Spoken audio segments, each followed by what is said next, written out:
ಚಿಚುಕಾಗಿಯ birthday surprise. ಸಂಜೆ 4 ಗಂಟೆಗೆ ಚಿನ್ನುಕಾಗೆ ಒಂದು ದೊಡ್ಡ ಮರದ ಕೆಳಗಡೆ ಕೂತ್ಕೊಂಡು ಅಳ್ತಾ ಇದ್ದಾಗ ಆವಾಗ್ಲೇ ಆಟಾಡ್ಕೊಂಡು ಅಲ್ಲಿಗೆ ಬಂದ ಬನ್ನು ಬುಜ್ಜಿ ಇಬ್ರು ಅವನನ್ನ ನೋಡಿದ್ರು. ಬುಜ್ಜಿ ನೋಡಿದ್ಯಾ, ಚಿನ್ನು ಕೂತ್ಕೊಂಡು ಅಳ್ತಾ ಇದ್ದಾನೆ ಪಾಪ.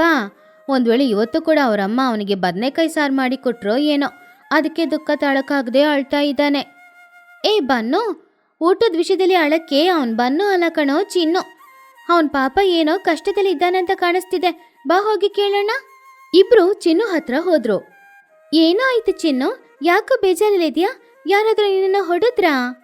ಆವಾಗ ಚಿನ್ನು ಕಣ್ಣೀರು ಹೊರಿಸ್ಕೊಂಡು, ಯಾರೂ ಹೊಡಿಲಿಲ್ಲ ಬುಜ್ಜಿ, ನಾಳೆ ನಮ್ಮಮ್ಮನ ಹುಟ್ಟಿದಬ್ಬ, ಆದ್ರೆ ನಮ್ಮಮ್ಮ ಯಾವಾಗ್ಲೂ ಹುಟ್ಟಿದಬ್ಬ ಮಾಡ್ಕೊಂಡಿದ್ದೇ ಇಲ್ಲ. ಹೌದಾ? ಚಿಚ್ಚು ಆಂಟಿಗೂ ಹುಟ್ಟಿದಬ್ಬ ಬರುತ್ತಾ? ಅವ್ರಿಗೆ ಏಜೇ ಆಗಲ್ಲ ಅಂತ ಅಂದ್ಕೊಂಡಿದ್ದೆ. ಇವಾಗ ಸೆಲೆಬ್ರೇಟ್ ಮಾಡಿಲ್ಲ ಅಂದ್ರೆ ಏನ್ ಕಣೋ, ಹಣ ಸೇಫ್ ಅಲ್ವಾ? ಅದೇ ಕಣೋ, ಅದೇ ನನ್ನ ಕಷ್ಟ. ನಮ್ಮಮ್ಮ ನನಗೋಸ್ಕರ, ನನ್ನ ಓದಿಗೋಸ್ಕರ ಒಂದೊಂದು ರೂಪಾಯಿನ ಕೂಡಿಟ್ಟು ಅವ್ರಿಗೋಸ್ಕರ ಒಂದು ಒಳ್ಳೆ ಸೀರೆ ಕೂಡ ತಗೊಂಡು ನಾನು ನೋಡಿದ್ದೇ ಇಲ್ಲ ಕಣೋ. ನಾಳೆ ಅವ್ರು ಹುಟ್ಟಿದಬ್ಬ, ಮಗನಾಗಿ ಅವ್ರಿಗೋಸ್ಕರ ಒಂದು ಕೇಕ್ ಕೂಡ ತಗೊಳಕ್ ನನ್ನಿಂದ ಆಗ್ತಾ ಇಲ್ಲ, ಯಾಕಂದ್ರೆ ನನ್ನ ಹತ್ರ 1 ರೂಪಾಯಿ ಕೂಡ ಇಲ್ಲ. ಹಾಗಂತ ಹೇಳಿ ಪುನಃ ಅಳಕ್ಕೆ ಶುರು ಮಾಡ್ದ. ಆವಾಗ ಬುಜ್ಜಿ ಚಿನ್ನು ಬೆನ್ಮೇಲೆ ಕೈ ಹಾಕಿ, ಅಳ್ಬೇಡ ಕಣೋ, ಯಾಕೆ ಅಳ್ತಾ ಇದೀಯಾ? ಚಿಚ್ಚು ಆಂಟಿಗೆ ನಿನ್ ಮೇಲೆ ಪ್ರೀತಿ ಜಾಸ್ತಿ, ಅದಕ್ಕೆ ಅವ್ರು ಹಾಗಿದ್ದಾರೆ. ಪರವಾಗಿಲ್ಲ, ನಾವು ನಿಮ್ಮಮ್ಮನಿಗೋಸ್ಕರ ಒಂದು ಪ್ಲಾನ್ ಮಾಡೋಣವಾ? ಪ್ಲಾನಾ? ಏನ್ ಪ್ಲಾನು? ಏನ್ ಮಾಡೋದಾದ್ರೂ ಹಣ ಬೇಕು ಅಲ್ವಾ? ನನ್ನ ಹತ್ರ 1 ರೂಪಾಯಿ ಕೂಡ ಇಲ್ವಲ್ಲ. ಆವಾಗ ಬನ್ನು ಶರ್ಟ್ ಕಾಲನ್ನ ಎತ್ತಿ, ಏ ಚಿನ್ನು, ನೀನ್ ಯಾರು? ಈ ಬನ್ನು ಫ್ರೆಂಡ್ ಕಣೋ, ನೀನ್ ಯಾಕೆ ಹಣದ ಬಗ್ಗೆ ಯೋಚನೆ ಮಾಡ್ತೀಯಾ? ನನ್ನ ಹತ್ರ ಸಮೋಸ ಫಂಡ್ ಇದೆ. ನಮ್ಮಮ್ಮ ಸಮೋಸಗೋಸ್ಕರ ನಾನು ಕೊಟ್ಟ ಹಣನೆಲ್ಲ ನಾನು ಹಾಗೇನೆ ಕೂಡಿಟ್ಟಿದ್ದೀನಿ, ಅದನ್ನ ಕೊಡ್ತೀನಿ. ಅದರಲ್ಲಿ ನಾವು ಸೆಲೆಬ್ರೇಷನ್ ಮಾಡ್ಬೋದು. ನಿಜಾನ ಬನ್ನು? ನನಗೋಸ್ಕರ ನಿನ್ನ ಸಮೋಸ ಫಂಡ್ನ ಕೊಡ್ತಾ ಇದೆಯಾ? ಹೌದು ಕಣೋ, ಸಮೋಸ ಫಂಡ್ ಏನೋ, ಫ್ರೆಂಡ್ಗೋಸ್ಕರ ಬಿರಿಯಾನಿ ಫಂಡ್ ಕೂಡ ಕೊಡ್ತೀನಿ. ಹಾಗಂತ ಅಂದ್ಕೊಂಡು, ಅಯ್ಯೋ ಗೊತ್ತಿಲ್ಲದೆ ದೊಡ್ಡ ಮಾತು ಹೇಳ್ಬಿಟ್ಟೇನೋ. ಹೆದರ್ಬೇಡ್ರೋ, ನನ್ನ ಹತ್ರ ಕೂಡ ಕಿಟಿ ಬ್ಯಾಂಕಲ್ಲಿ ಒಂದು 100 ರೂಪಾಯಿ ಇದೆ. ಇವತ್ತು ರಾತ್ರಿ ಚಿಚ್ಚು ಆಂಟಿಗೋಸ್ಕರ ಕೇಕ್ ತಗೊಂಡು ಬರ್ತ್ಡೇ ಸರ್ಪ್ರೈಸ್ ಕೊಡ್ಬೇಕು. ಆವಾಗ ಅವ್ರು ತುಂಬಾ ಸಂತೋಷ ಪಡ್ತಾರೆ ಅಲ್ವಾ? ಚಿನ್ನು ಅವರಿಬ್ಬರನ್ನ ತಬ್ಬಿ ಹಿಡ್ಕೊಂಡು, ಥ್ಯಾಂಕ್ಸ್ ಕೊಂಡ್ರು, ತುಂಬಾ ಥ್ಯಾಂಕ್ಸ್. ನನ್ನ ಕಷ್ಟನ ಅರ್ಥ ಮಾಡ್ಕೊಂಡಿದ್ದೀರಾ. ನಮ್ಮಮ್ಮನಿಗೆ ವಿಷಯ ಗೊತ್ತಾದ್ರೆ ತುಂಬಾ ಸಂತೋಷ ಪಡ್ತಾರೆ. ಆ ದಿನ ಸಂಜೆ 5 ಗಂಟೆಗೆ ಬನ್ನು ಮೆಲ್ಲೆ ಅವನ ಮನೆಯೊಳಗಡೆ ಬಂದ. ಅವನು ಇಲ್ಲಿವರೆಗೂ ಹಣನ ಕೂಡಿಟ್ಟಿದ್ದ ಆ ಹುಂಡಿನ ತಗೊಂಡು ಊರಿನ ಮಧ್ಯದಲ್ಲಿರುವ ಮರದ ಕೆಳಗಡೆ ಬಂದ. ತಗೊಳ್ರೋ, ಇದೇ ನನ್ನ ಹುಂಡಿ. ಇದನ್ನ ಹೊಡಿಬೇಕು ಅಂದ್ರೆ ನನಗೆ ಕಷ್ಟ ಆಗ್ತಾ ಇದೆ, ಆದ್ರೆ ಚಿಚ್ಚು ಆಂಟಿಗೋಸ್ಕರ ಏನ್ ಬೇಕಾದ್ರೂ ಮಾಡ್ಬೋದು. ಬುಜ್ಜಿ, ಆ ಕಲ್ ಕೊಡು. ಬುಜ್ಜಿ ಒಂದು ದೊಡ್ಡ ಕಲ್ಲನ್ನ ತಗೊಂಡು ಬಂದು ಆ ಮಣ್ಣಿನ ಹುಂಡಿನ ಹೊಡೆದಾಕದ್ಲು. ಅದರಿಂದ 5 ರೂಪಾಯಿ 10 ರೂಪಾಯಿ ಕಾಯಿನ್ಸ್ ಹೊರಗಡೆ ಬಂದು ಬಿದ್ದೋಯ್ತು. ಆವಾಗ ಬನ್ನು ಅದನ್ನ ಲೆಕ್ಕ ಮಾಡ್ತಿದ್ದ. 5, 10, 20, 100, 150. ಅರೆ, ನನ್ನ ಹತ್ರ 150 ರೂಪಾಯಿ ಇದೆ. ನಾನು ರಿಚ್ ಬಾಯ್ ಅಲ್ವಾ? ನನ್ನ ಹತ್ರ ಕೂಡ 150 ರೂಪಾಯಿ ಇದೆ, ಅಂದ್ರೆ ಟೋಟಲ್ ಆಗಿ 300 ರೂಪಾಯಿ ಅಲ್ವಾ? ನನ್ನ ಹತ್ರ 50 ರೂಪಾಯಿ ಇದೆ, ಅಂದ್ರೆ 350 ರೂಪಾಯಿ. 350 ರೂಪಾಯಿಗೆ ಒಳ್ಳೆ ಕೇಕ್ ಸಿಗುತ್ತಾ ಬುಜ್ಜಿ? ಸಿಗುತ್ತೆ ಕಣೋ, ನಮ್ಮೂರಲ್ಲಿರುವ ಪಾರಿವಾಳದ ಬೇಕರಿಗೆ ಹೋಗೋಣವಾ? ಅಲ್ಲಿ ಕೇಕ್ ತುಂಬಾ ಟೇಸ್ಟ್ ಆಗಿರುತ್ತೆ, ತುಂಬಾ ಫ್ರೆಶ್ ಆಗಿನೂ ಇರುತ್ತೆ. ಹಾಗಾದ್ರೆ ಬನ್ನಿ, ಬೇಗ ಹೋಗೋಣ. ಇಲ್ಲಾಂದ್ರೆ ಲೇಟ್ ಆದ್ರೆ ಒಳ್ಳೆ ಕೇಕ್ ಎಲ್ಲ ಮಾರ್ಬಿಡ್ತಾರೆ, ಹಳೆ ಕೇಕ್ ನಮಗ್ ಸಿಗುತ್ತೆ. 3 ಜನನು ತಕ್ಷಣ ಅಲ್ಲಿಂದ ಬೇಕರಿಗೆ ಹೋದ್ರು. ಅಲ್ಲಿ ಕನ್ನಡಿ ಬಾಕ್ಸ್ ಅಲ್ಲಿ ಕಲರ್ಫುಲ್ ಆಗಿರುವ ಸುಮಾರು ದೊಡ್ಡ ದೊಡ್ಡ ಕೇಕ್ಗಳು ಇತ್ತು. ಅವಾಗ ಬನ್ನು ಆ ಕೇಕ್ಗಳನ್ನ ನೋಡಿ, ಬುಜ್ಜಿ ನೋಡಿದ್ಯಾ, ಆ ಬ್ಲ್ಯಾಕ್ ಫಾರೆಸ್ಟ್ ಕೇಕ್ ಎಷ್ಟು ಚೆನ್ನಾಗಿದೆ, ಆ ರೆಡ್ ವೆಲ್ವೆಟ್ ಕೇಕ್ ಕೂಡ ತುಂಬಾ ಚೆನ್ನಾಗಿದೆ. ನನ್ನ ಬಾರೋ ಬಾರೋ ಅಂತ ಕರಿತಾ ಇದೆ. ಈ ಕನ್ನಡಿನ ಹೊಡೆದಕ್ಕೆ ಒಳಗಡೆ ಇರೋ ಎಲ್ಲ ಕೇಕ್ ತಗೊಂಡು ತಿನ್ಬೇಕಂತ ಅನಿಸ್ತಾ ಇದೆ. ಆವಾಗ ಬೇಕರಿಲಿದ್ದ ಓನರ್ ಕೊಕ್ಕರೆ ಬಂದು, ಏನ್ ಮಕ್ಳಾ, ಯಾರಿಗ್ ಬರ್ತ್ಡೇ, ಯಾವ ಕೇಕ್ ಬೇಕೋ? ಅಂಕಲ್, ನಾಳೆ ನಮ್ಮ ಚಿಚ್ಚು ಆಂಟಿಗೆ ಬರ್ತ್ಡೇ, ಅವ್ರಿಗೋಸ್ಕರ ಒಂದು ಒಳ್ಳೆ ಕೇಕ್ ಕೊಡಿ. ನಮ್ಮ ಹತ್ರ 350 ರೂಪಾಯಿ ಇಟ್ಕೊಂಡಿದ್ದೀವಿ. ಕೊಕ್ಕರೆ ಯೋಚನೆ ಮಾಡಿ, 350 ರೂಪಾಯಾ? ಸರಿ, ಹಾಗಾದ್ರೆ ನಿಮಗೆ ಟ್ರಿಪಲ್ ಚಾಕ್ಲೇಟ್ ಕೇಕ್ ಒಂದು ಕೊಡ್ತೀನಿ. ಅದ್ರ ಮೇಲೆ ಹ್ಯಾಪಿ ಬರ್ತ್ಡೇ ಚಿಚ್ಚು ಅಂತ ಬರ್ದು ಕೊಡ್ತೀನಿ. ಥ್ಯಾಂಕ್ಸ್ ಅಂಕಲ್, ನಮ್ಮ ಅಮ್ಮನಿಗೆ ಚಾಕ್ಲೇಟ್ ಅಂದರೆ ತುಂಬ ಇಷ್ಟ. ಅಂಕಲ್, ಆ ಕೇಕ್ ಮೇಲೆ ಸ್ವಲ್ಪ ಚೆರಿ ಹಣ್ಣು ಜಾಸ್ತಿ ಇಡಿ, ಹಾಗೇನೆ ಸ್ವಲ್ಪ ಕ್ರೀಮ್ನ ಜಾಸ್ತಿ ಹಾಕಿ. ಆಂಟಿಗೆ ಇಷ್ಟ, ಅಂದರೆ ನನಗೂ ಕೂಡ ತುಂಬ ಇಷ್ಟನೇ.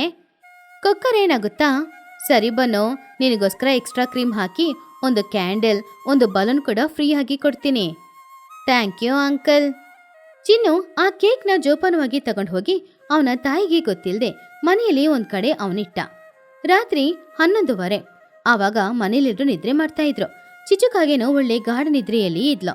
ಆವಾಗ ಚಿನ್ನುಕಾಗೆ ಬಾಗಿಲ ಹತ್ರ ಕಾಯ್ತಾ ಇದ್ದ. ಸ್ವಲ್ಪ ಸಮಯದಲ್ಲಿ ಬುಜ್ಜಿ ಹಾಗೂ ಬನ್ನು ಇಬ್ರು ಅಲ್ಲಿಗೆ ಬಂದ್ರು. ಚಿನ್ನು ಬಾಗಿಲ್ ತೆರೆದು, ಮೆಲ್ಲ ಬನ್ನಿ, ನಮ್ಮಮ್ಮ ಒಳಗಡೆ ನಿದ್ರೆ ಮಾಡ್ತಿದ್ದಾರೆ. ಇಬ್ರು ಒಳಗಡೆ ಬಂದಾಗ, ಏ ಚಿನ್ನು, ಸ್ವಲ್ಪ ಲೈಟ್ ಆನ್ ಮಾಡ್ಬೋದಲ್ವಾ? ನನಗೆ ಕತ್ಲಲ್ಲಿ ಕಾಣಿಸ್ತಾ ಇಲ್ಲ. ಎಲ್ಲಾದ್ರೂ ಹೋಗಿ ಡಿಕ್ಕಿ ಹೊಡೆದ್ರೆ ಕೈಲಿರುವ ಬಲೂನ್ ಹೊಡೆದೋಗುತ್ತೆ ಅಲ್ವಾ? ಜೋರಾಗಿ ಮಾತಾಡ್ಬೇಡ್ವೋ, ನಾವು ಹೋಗಿ ಟೇಬಲ್ನ ಡೆಕೋರೇಟ್ ಮಾಡಬೇಕು ಅಲ್ವಾ? ಮೂರು ಜನರು ಸೇರಿ ಟೇಬಲ್ನ ಅಲಂಕಾರ ಮಾಡಿದ್ರು. ಆಮೇಲೆ ಅವ್ರು ತಗೊಂಡ್ ಬಂದಿದ್ದ ಕೇಕ್ನ ಆ ಟೇಬಲ್ ಮೇಲೆ ಇಟ್ಟು ಆ ಕ್ಯಾಂಡಲ್ನ ಕತ್ಸಿದ್ರು. ಆ ಬೆಳಕಲ್ಲಿ ಕೇಕ್ ತುಂಬಾ ಚೆನ್ನಾಗಿ ಕಾಣಿಸ್ತಿತ್ತು. ಬನ್ನೋ ಕೇಕನ್ನೇ ನೋಡ್ತಾ ಇದ್ದ. ಬೊಜ್ಜಿ, ಈ ಕೇಕಲ್ಲಿ ಒಂದು ಚೆರಿ ಹಣ್ಣು ಸೈಡಲ್ಲಿದೆ, ಅದನ್ನ ನಾನು ಸ್ವಲ್ಪ ಸರಿ ಮಾಡ್ಬಿಡ್ಲಾ? ಆವಾಗ ಬುಜ್ಜಿ ಅವನನ್ನ ತಡೆದು, ಸುಮ್ಮನೆ ನಿಂತ್ಕೊಂಡಿರೋ, ಕೇಕ್ ಕಟ್ ಮಾಡೋದಕ್ಕಿಂತ ಮುಂಚೆ ಕೈ ಇಟ್ರೆ ಕೈಯನ್ನ ಕಡ್ದಾಕ್ತೀನಿ. ಸರಿ ಸರಿ, ನಾನು ಬಲೂನ್ ಊದಿ ಕೊಡ್ತೀನಿ, ನೀವು ಗೋಡೆಲ್ಲ ಅಂಟಿಸಿ. 12 ಗಂಟೆಗೆ ಇನ್ನು 10 ನಿಮಿಷನೇ ಇದೆ ಅಲ್ವಾ? ಚಿನ್ನ ಒಂದು ಬಲೂನನ್ನ ಊದ್ತಾ ಇದ್ದ. ಅವನು ಊದಿ ಆ ಬಲೂನ್ ದೊಡ್ಡದಾಗಿತ್ತು. ಸ್ವಲ್ಪ ಸಮಯದಲ್ಲಿ ಅದು ಪಟ್ ಅಂತ ಸಿಡೀತು. ಆ ಶಬ್ದಕ್ಕೆ ನಿದ್ರೆ ಮಾಡ್ತಾ ಇದ್ದ ಚಿಚುಕಾಗೆ ಎಚ್ಚರವಾದ್ಲು. ಚಿಚುಕಾಗೆ ಎದ್ದು, ಅಯ್ಯೋ, ಏನ್ ಶಬ್ದ ಇದು? ಸಿಲಿಂಡರ್ ಸಿಡ್ದೋಯ್ತಾ? ಇಲ್ಲ ಕಳ್ರು ಯಾರಾದ್ರೂ ಮನೆಗೆ ಬಂದಿದ್ದಾರಾ? ಹೊರಗಡೆ ಯಾರೋ ಮಾತಾಡೋ ಶಬ್ದ ಕೇಳಿಸ್ತಾ ಇದೆ. ಖಂಡಿತ ನನ್ನ ಮನೆಗೆ ಕಳ್ರೆ ಬಂದಿರ್ಬೇಕು. ಚಿಚುಕಾಗೆ ಆ ಕತ್ಲೆಯಲ್ಲೇ ಎದ್ದು ಮೆಲ್ಲೆ ಹಾಲ್ಗೆ ಬರ್ತಾ ಇದ್ಲು. ಆವಾಗ ಚಿಚು ಮನ್ಸೊಳಗಡೆ, ಇವತ್ತು ಆ ಕಳ್ರು ಸಿಕ್ಕಾಕೊಳ್ಳಿ, ಅವ್ರ ಕೈಕಾಲು ಎರಡನ್ನು ಮುರಿದಾಕ್ತೀನಿ ನಾನು. ಮಕ್ಕಳು 3 ಜನ ಸೇರಿ ಕೇಕಲ್ಲಿರುವ ಕ್ಯಾಂಡಲ್ನ ಕತ್ಸಿ ಚಿಚುನ ಎಬ್ಬಿಸ್ಬೇಕು ಅಂತ ಅಂದ್ಕೊಳ್ತಾ ಇದ್ದಾಗ ಸರಿಯಾಗಿ ಆ ಸಮಯದಲ್ಲಿ ಹಾಲಲ್ಲಿದ್ದ ಗಡಿಗಾರದಲ್ಲಿ 12 ಗಂಟೆ ತೋರಿಸ್ತಿತ್ತು. ಟಿಂಗ್ ಟಿಂಗ್ ಟಿಂಗ್ ಅಂತ ಶಬ್ದನೂ ಬಂತು. ಆವಾಗ್ಲೇ ಹೊರಗಡೆ ಬಂದ ಚಿಚುಕಾಗೆ ತಕ್ಷಣ ಪಕ್ಕದಲ್ಲಿದ್ದ ಒಂದು ಸ್ವಿಚ್ ಅನ್ನ ಆನ್ ಮಾಡಿ, ಯಾರೋದೋ ನನ್ನ ಮನೆಯೊಳಗಡೆ ಕಳ್ತನ ಮಾಡಕ್ ಬಂದಿದ್ದೋ ಹಾಗಂತ ಹಿಂದೆ ತಿರುಗಿ ನೋಡಿದಾಗ ಅವಳು ತುಂಬಾನೇ ಶಾಕ್ ಆದ್ಲು. ಅವಳ ಮನೆ ಇಡೀ ಬಲೂನ್ಗಳಿಂದ ಅಲಂಕಾರ ಮಾಡಿತ್ತು. ಅಲ್ಲಿ ಬುಜ್ಜಿ, ಬನ್ನು, ಚಿನ್ನು ಎಲ್ರು ನಿಂತ್ಕೊಂಡಿದ್ರು. ಟೇಬಲ್ ಮೇಲೆ ಒಂದು ಕೇಕ್ ಕೂಡ ಇತ್ತು. ಚಿಚು ಅದನ್ನ ನೋಡಿ ಶಾಕ್ ಆದ್ಲು. ಆವಾಗ ಮಕ್ಕಳು 3 ಜನ ತುಂಬಾ ಜೋರಾಗಿ, happy birthday to you aunty, happy birthday to you aunty, happy birthday to you my dear mummy, happy birthday, happy birthday to you, happy birthday to you, happy birthday to you Chichu aunty, happy birthday to you. ಆ ಶಬ್ದ ಕೇಳಿದಾಗ ಚಿಚುಕಾಗೆಗೆ sudden ಆಗಿ ಏನೂ ಅರ್ಥನೇ ಆಗ್ಲಿಲ್ಲ. ಅವಳ ಕೈಯಲ್ಲಿ ಇಟ್ಕೊಂಡಿದ್ದ ಆ ಕೋಲು ಕೆಳಗಡೆ ಬಿದ್ದೋಯ್ತು. ಅವಳ ಜೀವನದಲ್ಲಿ ಯಾವಾಗ್ಲೂ ಅವಳು ಬರ್ತ್ಡೇ ಸೆಲೆಬ್ರೇಷನ್ ಮಾಡಿದೇ ಇಲ್ಲ. ಆದ್ರಿಂದ ಇದು ನನ್ ಬರ್ತ್ಡೇಗೋಸ್ಕರನಾ ಹಾಗಂತ ಅವಳು ಅಮಾಯಕಳಾಗಿ ಕೇಳಿದ್ಲು. ಚಿನ್ನಕಾಗೆ ಅವನ್ ತಾಯಿನ ತಬ್ಬಿ ಹಿಡ್ಕೊಂಡು, ಅಮ್ಮ, ನೀನ್ ಯಾವಾಗ್ಲೂ ನನ್ಗೋಸ್ಕರೇ ಬದುಕಿದ್ದೀಯಾ. ಇವತ್ತು ನಿನ್ಗೋಸ್ಕರ ಏನಾದ್ರೂ ಮಾಡ್ಬೇಕು ಅಂತ ಅನ್ನಿಸ್ತು. ಅದಕ್ಕೆ ನಾವೆಲ್ರೂ ಸೇರಿ ನಿನ್ ಬರ್ತ್ಡೇಗೆ ಈ ರೀತಿ ಒಂದು ಪ್ಲಾನ್ ಮಾಡಿದ್ವಿ. ಹೌದಾಂಟಿ, ಇದು ನನ್ನ ಸಮೋಸ ಫಂಡಲ್ಲಿ ತಗೊಂಡ ಕೇಕು. ಈ ಕೇಕ್ನ ಸ್ವಲ್ಪ ಬೇಗ ಕಟ್ ಮಾಡ್ತೀರಾ? ಈ ಕೇಕ್ ರೂಪದಲ್ಲಿರುವ ಸಮೋಸನ ನಾನು ತಿನ್ಬಿಡ್ತೀನಿ. ಹೌದಾಂಟಿ, ನಿಮ್ಮ ಬರ್ತ್ಡೇಗೆ ನೀವು ಯಾವಾಗ್ಲೂ ಖುಷಿಯಾಗಿರ್ಬೇಕು. ನಿಮ್ ಜೊತೆ ಯಾವಾಗ್ಲೂ ನಾವಿರ್ತೀವಿ. Happy birthday. ಮಕ್ಕಳು ಹೇಳಿದನ್ನ ಕೇಳಿ ಚಿಚುಕಾಗೆ ಕಣ್ಣಲ್ಲಿ ಕಣ್ಣೀರು ಬಂತು. ಇಲ್ಲಿವರೆಗೂ ಚಿಚುಕಾಗೆ ಆ ಮಕ್ಕಳಿಗೋಸ್ಕರ ಏನು ಮಾಡಿದೇ ಇಲ್ಲ. ತುಂಬಾ ಜಿಪುಣತನದಿಂದ ಬಾಳ್ತಾ ಇದ್ಲು. ಮಕ್ಕಳು ಮನೆಗ್ ಬಂದ್ರು ಕೂಡ ಎಲ್ಲಿ ಏನಾದ್ರೂ ಖರ್ಚಾಗುತ್ತೆ ಏನೋ ಅಂತ ಅವ್ರನ್ನ ಯಾವಾಗ್ಲೂ ಹೊರಗಡೆ ಹೋಗಕ್ ಕೇಳ್ತಾ ಇದ್ಲು. ಆದ್ರೆ ಆ ಮಕ್ಳೇ ಇವತ್ತು ಅವಳಿಗೋಸ್ಕರ ಹಣ ಖರ್ಚು ಮಾಡಿದ್ರು. ಮಕ್ಳೇ, ನೀವೆಷ್ಟು ಒಳ್ಳೆ ಮಕ್ಳು. ನಾನು ಯಾವಾಗ್ಲೂ ನಿಮ್ ಮೇಲೆ ಕೋಪನೇ ತೋರಿಸಿದ್ದೆ. ಆದ್ರೆ ನೀವು ನನ್ ಮೇಲೆ ಇಷ್ಟು ಪ್ರೀತಿ ಇಟ್ಕೊಂಡಿದೀರಾ ಅನ್ನೋದು ನನಗ್ ಗೊತ್ತಿರ್ಲಿಲ್ಲ. ನೀವೆಲ್ರೂ ಸೇರಿ ನನಗೋಸ್ಕರ ಇದೆಲ್ಲ ಮಾಡಿದೀರಾ. ನಿಜವಾಗ್ಲೂ ಈ ದಿನಾನ ನನ್ನ ಜೀವನದಲ್ಲಿ ನನ್ನಿಂದ ಮರೆಯಕ್ಕಾಗಲ್ಲ. ತುಂಬಾ ಥ್ಯಾಂಕ್ಸ್ ಮಕ್ಳೇ. ಆಂಟಿ, ನೀವು ಅಳ್ಬೇಡಿ, ಮೇಕಪ್ ಎಲ್ಲ ಹಾಳಾಗುತ್ತೆ. ಬಂದು ಮೊದ್ಲು ಕೇಕ್ ಕಟ್ ಮಾಡಿ. ಆ ಕ್ಯಾಂಡಲ್ ನೋಡಿ ಕೇಕ್ ಒಳಗಡೆ ಹೋಗ್ತಾ ಇದೆ. ಚಿಚುಕಾಗೆ ಕಣ್ಣಲ್ಲಿರುವ ಕಣ್ಣೀರನ್ನೆಲ್ಲ ಒರೆಸ್ಕೊಂಡು ಮಕ್ಳು ಇಷ್ಟಪಟ್ಟದಕ್ಕೋಸ್ಕರ ಅವಳು ಆ ಕೇಕನ್ನ ಕಟ್ ಮಾಡೋದ್ಲು. ಮಕ್ಳೆಲ್ಲರೂ ಜೋರಾಗಿ ಕೈ ತಟ್ಟಿದ್ರು. ಕೇಕ್ ಕಟ್ ಮಾಡಿ ಮೊದಲನೇ ಕೇಕ್ ಪೀಸ್ನ ಚಿನ್ನಿಗೆ ತಿನ್ನಕ್ಕೆ ಕೊಟ್ಲು. 2ನೇದು ಬುಜ್ಜಿಗೆ ಕೊಟ್ಲು. ಆಮೇಲೆ 3ನೇದು ದೊಡ್ಡ ಪೀಸ್ ತಗೊಂಡ್ ಹೋಗಿ ಅವಳು ಬನ್ನುಗೆ ಕೊಟ್ಲು. ಬನ್ನು ಆ ಕೇಕನ್ನ ತಿನ್ನೋಡ್ದ. ಆದ್ರೆ ಟೇಸ್ಟ್ ಅವನಿಗೆ ತುಂಬಾನೇ ಇಷ್ಟ ಆಗಿತ್ತು. ಆಂಟಿ, ಕೇಕ್ ಸೂಪರ್ ಆಗಿದೆ. ನನ್ ಸಮೋಸ ಫಣ್ಣ ಕೊಟ್ಟಿದ್ರಲ್ಲಿ ಯಾವ್ದೇ ತಪ್ಪಿಲ್ಲ ಅಂತ ಇವಾಗ ಅನಿಸ್ತಿದೆ. ಹೌದ್ ಬನ್ನು, ಕೇಕ್ ತುಂಬಾ ಚೆನ್ನಾಗಿದೆ. ಸರಿ, ಇವಾಗ ಕೇಕ್ ಕಟಿಂಗ್ ಮುಗೀತಲ್ವಾ? ನಾಳೆ ಬೆಳಿಗ್ಗೆ ನನ್ ಮನೆಯಲ್ಲಿ ಬರ್ತ್ಡೇ ಪಾರ್ಟಿ. ನಾನು ನಿಮ್ಮೆಲ್ಲರಿಗೋಸ್ಕರನು ಚಿಕನ್ ದಮ್ ಬಿರಿಯಾನಿನ ಮಾಡ್ತೀನಿ. ಬಿಸಿ ಬಿಸಿಯಾಗಿ ನಾವೆಲ್ಲರೂ ಕೂತ್ಕೊಂಡು ತಿನ್ಬೋದು. ಬನ್ನು ಅದನ್ನ ಕೇಳಿ ತುಂಬಾ ಸಂತೋಷದಿಂದ, ಚಿಕನ್ ದಮ್ ಬಿರಿಯಾನಿನಾ? ಸೂಪರ್ ಆಂಟಿ, ಒಂದ್ ಕೇಕ್ ಕಟ್ ಮಾಡಿದ್ರೆ ನೀವು ಬಿರಿಯಾನಿ ಕೊಡ್ತೀರಾ ಅನ್ನೋದು ನನ್ಗಿಷ್ಟ ದಿನ ಗೊತ್ತೇ ಇರ್ಲಿಲ್ಲ. ಹಾಗೆ ಆ ದಿನ ರಾತ್ರಿ ಕೇಕ್ ಕಟ್ ಮಾಡಿ ಆಮೇಲೆ ಮಕ್ಳಿದ್ರ ಅವ್ರವ್ರ ಮನೆಗೆ ಹೋದ್ರು. ಎಲ್ರು ಮನೆಗೆ ನಿದ್ರೆ ಮಾಡಿದ್ರು. ಮರುದಿನ ಬೆಳಗ್ಗೆ ಚಿಚುಕಾಗೆ ಅವಳ ಮನೆ ಅಂಗಳದಲ್ಲಿ ದೊಡ್ಡ ಒಲೆನ ಕತ್ಸಿ ಅಲ್ಲಿ ಮಕ್ಕಳಿಗೋಸ್ಕರ ದಮ್ ಬಿರಿಯಾನಿನ ಮಾಡ್ತಾ ಇದ್ಲು. ಆವಾಗ ಆ ಕಡೆ ಟೋನಿ ಹಾಗೂ ಚೋಟು ಬಂದ್ರು. ವಾವ್ ಚೋಟು, ಏನ್ ಸ್ಮೆಲ್ ಅದು? ಎಲ್ಲಿಂದ ಬರ್ತಾ ಇದೆ? ಅದು ಚಿಚ್ಚು ಮನೆಯಿಂದ ಬರ್ತಾ ಇದೆ ಟೋನಿ. ಆದ್ರೆ ಅವಳ ಮನೆಯಲ್ಲಿ ಅವಳು ಏನ್ ಮಾಡ್ತಾ ಇದ್ದಾಳೆ? ಯಾರಿಗೋ ಒಂದು ಟೀ ಕೂಡ ಇಟ್ಟು ಕೊಡಲ್ಲ ಅಲ್ವಾ ಅವಳು? ಅವರಿಬ್ರು ಚಿಚುಕಾಗೆ ಮನೆಗೆ ಹೋದ್ರು.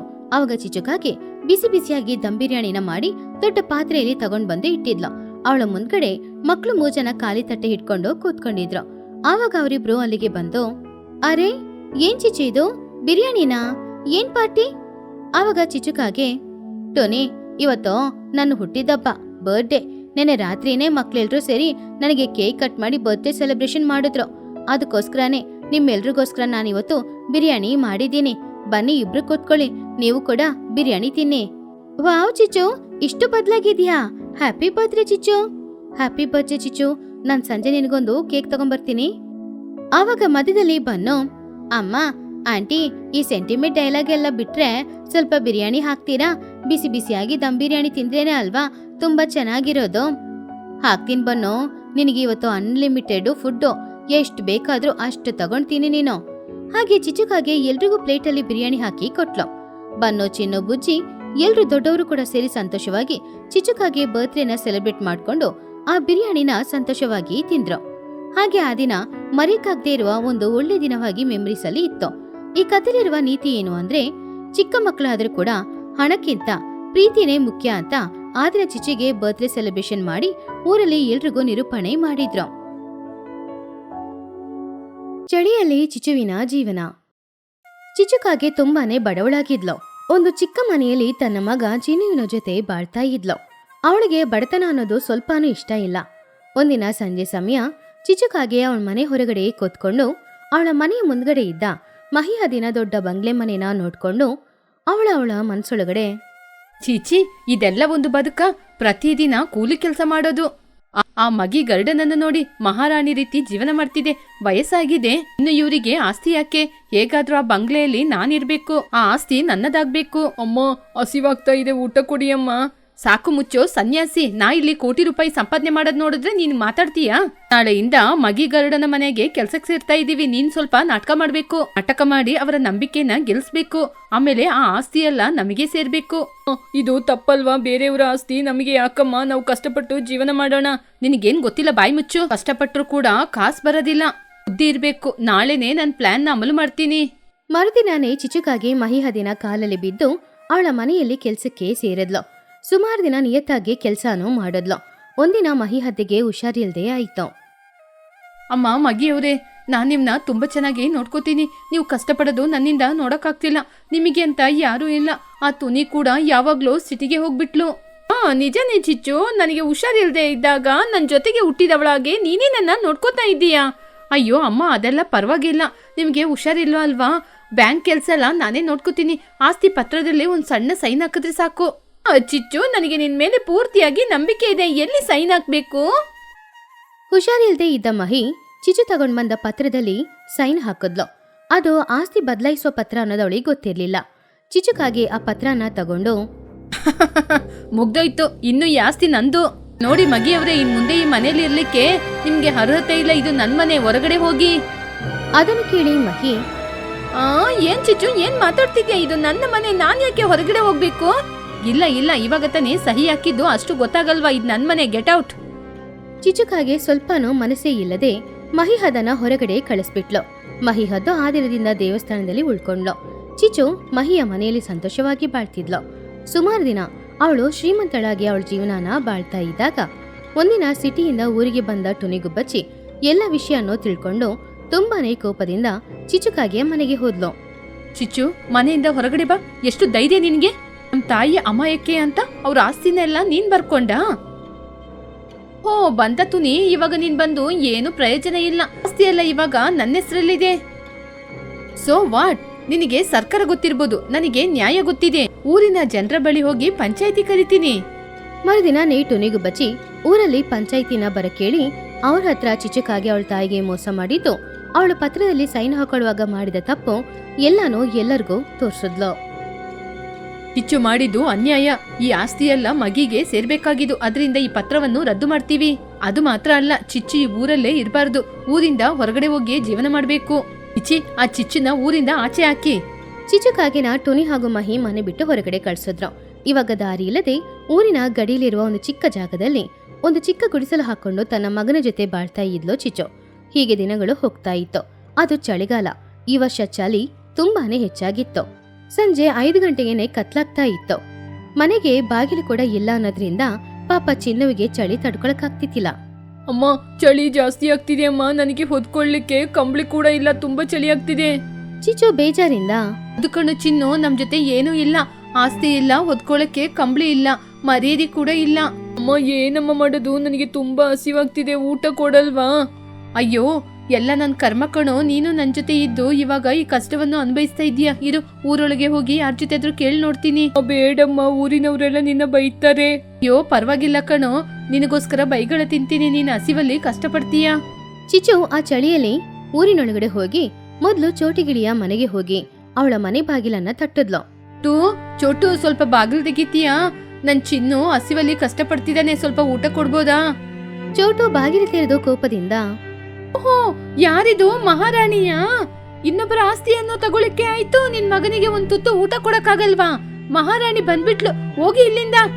ಚೋಟು ಬಾಗಿಲನ್ನ ಗಟ್ಟಿಯಾಗಿ ಹಾಕಿದ್ಲು. ಚಿಚ್ಚು ಅಳುತ್ತಾ ಪಕ್ಕದಲ್ಲಿರುವ ಲೂಸಿ ಮನೆಗೆ ಹೋದ್ಲು. ಲೂಸಿ, ಪ್ಲೀಸ್ ಲೂಸಿ, ನನಗೋಸ್ಕರ ಬೇಡ. ನನ್ ಮಗನಿಗೋಸ್ಕರ ಒಂದ್ ಚಳಿಯಲ್ಲಿ ನಡುಗ್ತಾ ಇದ್ದಾನೆ. ಹಳೆ ಕಂಬಳಿ ಇದ್ರೆ ಒಂದ್ ಕೊಡ್ತೀಯಾ? ಕಂಬಳಿ ಬೇಕಾ? ಅವತ್ತು ಮಗಿ ಅವ್ರನ್ನ ಮನೆಯಿಂದ ಹೊರಗಡೆ ಕಳಿಸ್ದಿಲ್ಲ, ಅವಾಗ ಅವರು ಕೂಡ ಈ ಚಳಿಯಲ್ಲಿ ಹೀಗೆ ತಾನೇ ನಡಗಿರ್ತಾರೆ. ನಿನಗೆ ನಾವು ಕರುಣೆ ತರಿಸ್ಬೇಕಾ? ಇಲ್ಲಿಂದ ಹೊರಟೋಗು. ಕಂಬಳಿ ಇಲ್ಲ, ಏನೂ ಇಲ್ಲ.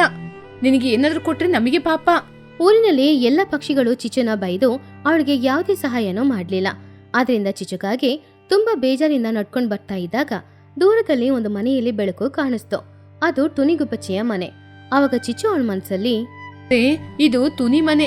ಅಲ್ಲಿ ಹೋದ್ರೆ ನನ್ನ ಕೊಂದು ಬಿಡ್ತಾರೆ. ಅವ್ರ ಅಮ್ಮನಿಗೆ ನಾನು ಮೋಸ ಮಾಡ್ದೆ ಅಲ್ವಾ? ಇವಾಗ ಹೇಗೆ ಅವ್ರ ಮನೆಗೆ ಹೋಗಿ ನಿಲ್ಲೋದು? ಚಿಚ್ಚು ತುಂಬಾನೇ ಸಂಕೋಚದಿಂದ ಟುನಿ ಮನೆಯ ಬಾಗಿಲ ಹತ್ರ ಹೋಗಿ ನಿಂತ್ಕೊಂಡಿದ್ಲು.